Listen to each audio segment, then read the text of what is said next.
Hi, and welcome to this short video called What is Communication Really? By the Chris's. So the first thing we want to ask is this communication? So we have two people, Ash and Oak. Ash has something really important to say to Oak and wants to push her message to Oak. So here she is. She's going to say it loud and proud and throw this message at Oak. Is this actually communication? Usually when we want to improve our communication, we are looking to improve how we package our message. And we think by improving communication, we are actually getting better and better at how we make other people hear what we have to say. But that's not really what communication is. We call this broadcasting.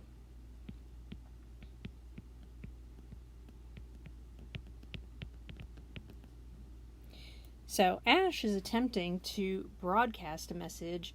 What Ash really wants is for Oak to receive it.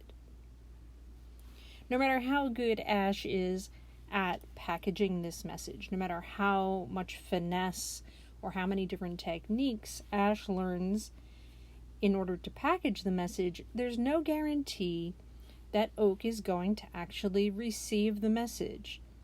So, broadcasting is not communication. Broadcasting is how we package up a message and put it out there and hope that somebody receives it. There's many different ways to broadcast, and that can include written messages, nonverbal communication, gesture, signing. It can be audio and text. A great communication medium lately has been video, so a lot of people use video to communicate.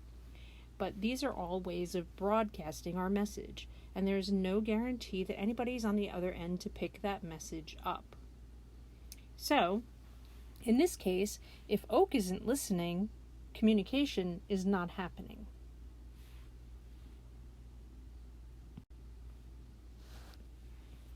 That means that really the important end of communication is the listening end. So Ash is here broadcasting the message and attempting to send it, and it can be any form of message, but now we actually see Oak receiving the message. So in this case, a verbal communication goes out in sound waves and goes into Oak's ear, and now Oak has received the message and then has to interpret the message in Oak's brain and interpret it correctly. So here we can see Oak has received the message, and as you can tell, since these match, Oak has actually successfully interpreted the message correctly.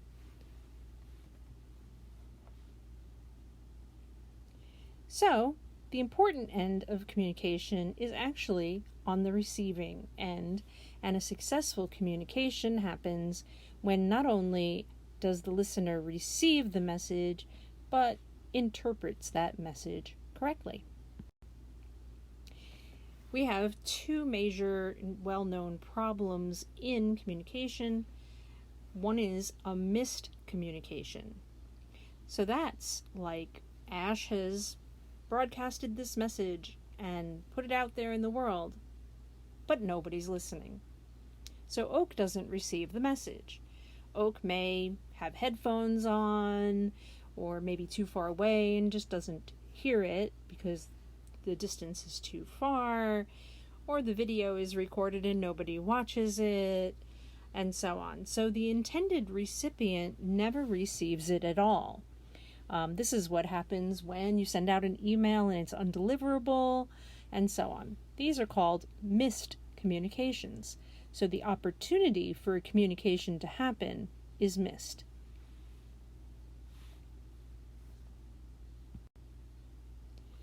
The other problem that can happen when there's an attempt to communicate is that the message gets interpreted incorrectly.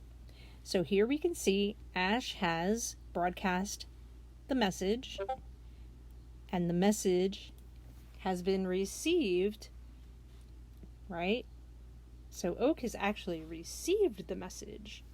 But something has happened between the audio and the brain processing, and Oak has actually misinterpreted the message. So here we can see that the message that Oak heard is not a match for what was meant or said by Ash. So this is a miscommunication. Miscommunications happen when somebody interprets the message incorrectly. And that means that sometimes a miscommunication happens because maybe Ash wasn't very clear with the communication on Ash's end, and so it was a little vague or open to interpretation on Oak's behalf, or Oak may have read something into the message that wasn't there or misinterpreted it somehow. So it can happen on either end. So the best things to do are to follow some of these tips. To improve communication, Ash could improve their skills in packaging the message and being more clear and more direct, less ambiguous with the message. And also, to prevent a missed communication, Ash could make sure that Oak is listening before broadcasting an important message.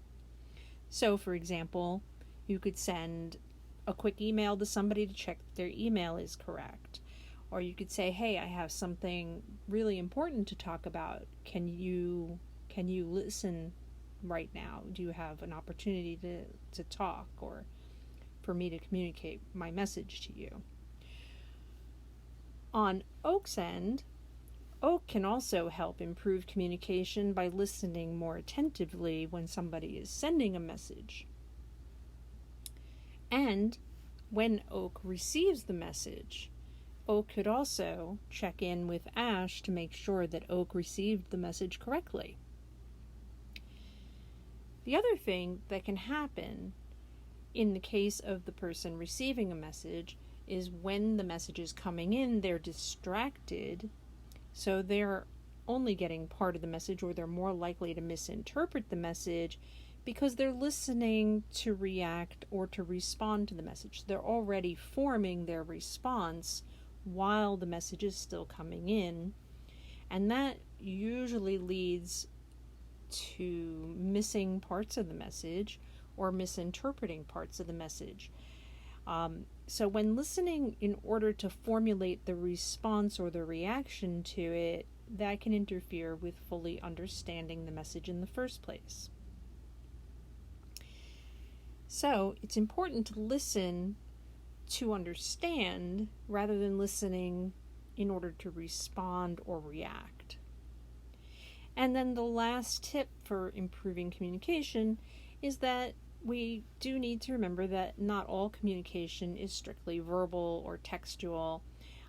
So these same guidelines apply for nonverbal, written, sign language, and other types of communications. But also keep in mind that some forms of communication are not full. They're not fully... they're not filled out. So when we have the words on the page, we're missing context from emotions and inflection, for example.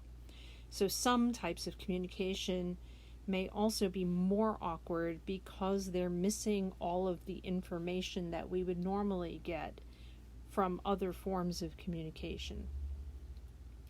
So it may also be important to check in with somebody because the inflection can change the meaning of the message.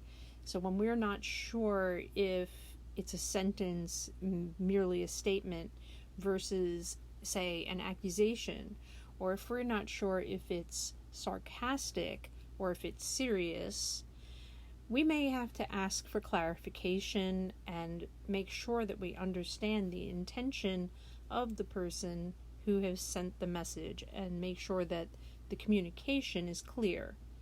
So when we say that something is a successful communication, it means it's made the whole round trip from the person broadcasting the message to the person who receives the message and interprets the message correctly. And so it's the responsibility of both people, with a little bit more emphasis on the listener, to make sure that the full message has been received and heard and understood correctly. So, for more information on communication, especially for plural and DID systems, please see the links in the video description. And we wanted to make this video as generic as possible, just about communication in general, but most of our work is for plural and DID systems. So please see the links in the video description. Thank you all for watching our little video, and take great care of yourselves.